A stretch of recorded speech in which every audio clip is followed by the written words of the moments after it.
So today we're going to rebuild this power steering kit off of HT Bolens tractor. This one's coming off of HT 23. Model 18112 on the power steering kit. I do carry O-rings. The O-ring rebuild kit that you see here, that is available on my eBay store. I'm not going to bore you with me turning nuts and pounding out pins and everything, so I'll just come back and go. But the first thing we're going to do is take all this apart right here, up to this nut right here. So from here back will be taken apart. We'll have to straighten out this smash washer so we can spin that nut off. I'll be back. Alright, so we got this off. This just spins off.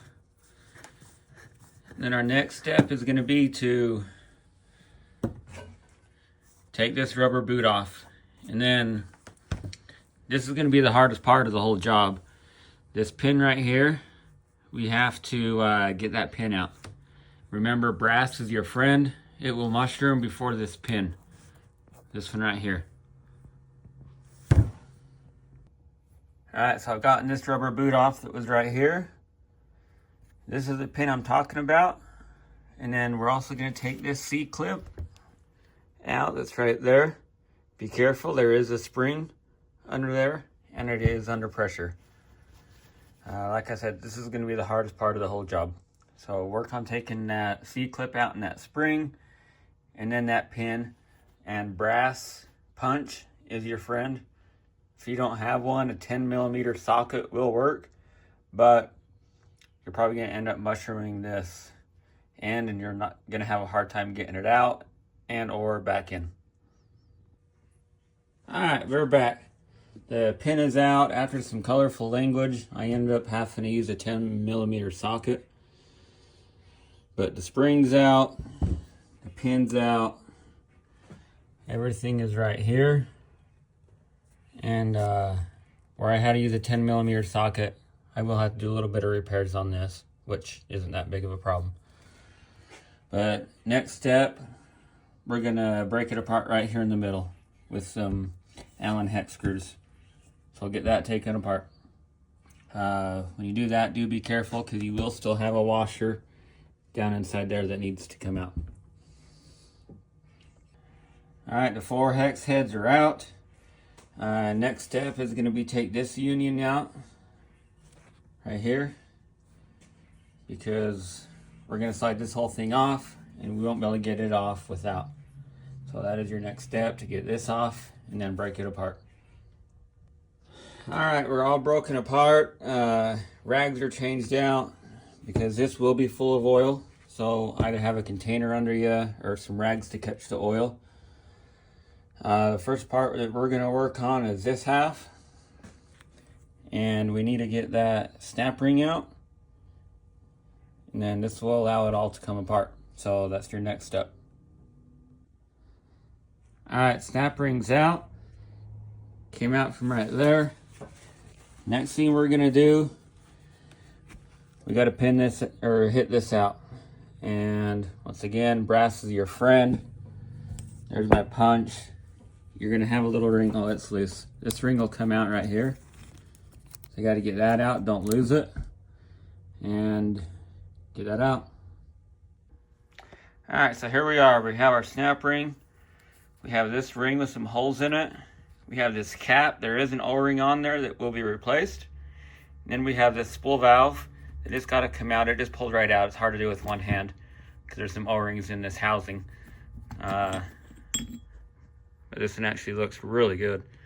So now we'll just replace all these O-rings and we'll get this back together, and then we'll work on this side. Alright, so it's O-ring time. Spool valve is out. And here's my O-rings. So this is part number 43 right here. This is the backup O-ring. You got your 2 O-rings, part number 41. You have this O-ring, and I can show you here what I'm looking at. So this one's your backup, and you have your 241s that are your regular O-rings. And then here's that rest of that part that we took out. Then you also have an O-ring right here, number 44, which is that one. And you have a little tiny O-ring right here, number 36, which is that one. So I'm gonna start with these two right here, 41 and 43. And interesting enough, and I don't know how well you guys are gonna be able to see this. So we have an O-ring right here, and there should actually be two of them there. And that might be where my problem's at on why I'm rebuilding this. So there should be that flat washer.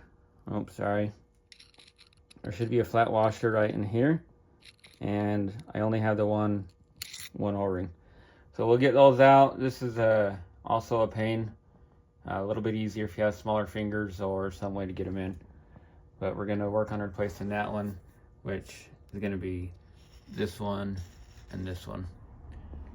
And that goes in right there. As you can see from the diagram, the backup washer will go first, closer to the end, and then you'll put your regular O-ring in right here. So that first O-ring is out. It is right here, and I just confirmed that I am missing an O-ring in that channel. Remember, with hydraulics, you want to make sure everything is clean, so I'm going to clean out that groove real good where the O-ring sits and get those two O-rings placed in. Alright, so here we are. We got the backup O-ring and the regular O-ring in. Got the old one out. I found a whole bunch of buildup. It looks like this might be part of the old backup. But I got that all scraped out, went over to the air compressor, sprayed it all out. So I got the backup one right on top right there, and then the regular O-ring right below it. The easiest way I found out to get it in was to get this backup in first, and then bring the regular O-ring down below it, down in this point, and then bring it up into the groove from the back side. I'll do the other one now. This one right here, which is going to be this one, and it's about right here in this housing.